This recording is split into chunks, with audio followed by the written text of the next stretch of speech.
আজকে আমরা একটা মজার জিনিস শিখব, সেটা হচ্ছে একটা ত্রিভুজের যদি তিনটের শীর্ষবিন্দুর স্থানাঙ্ক দেওয়া থাকে তাহলে তার ক্ষেত্রফল কি করে বের করতে হয়, এবং তার থেকে আমরা এটাও শিখব যে তিনটে বিন্দু সমরেখ হওয়ার শর্ত।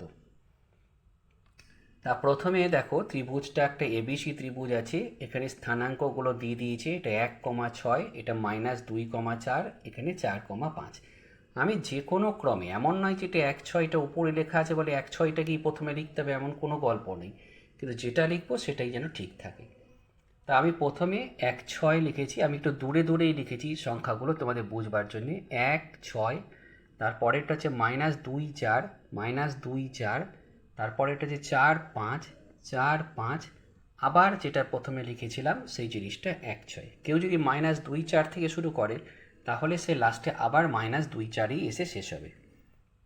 এবার ক্ষেত্রফল যখন বার হবে তখন হাফ ইন্টু এটা হয়ে গেল। তারপর ব্যাপারটা মজার আছে, এইটা যেটা গুণ করব, এই গুণটা কিন্তু যেটা থাকবে সাইন তাই থাকবে।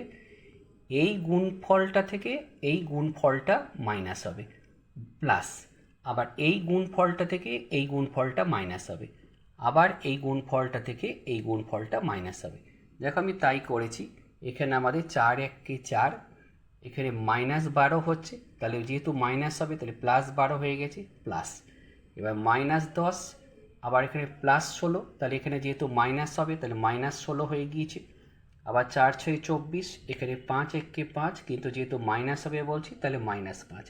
এবার ক্যালকুলেশন করে আমার যেটা আসলো সেটা হচ্ছে ত্রিভুজের ক্ষেত্রফল হচ্ছে 4.5 স্কোয়ার ইউনিট।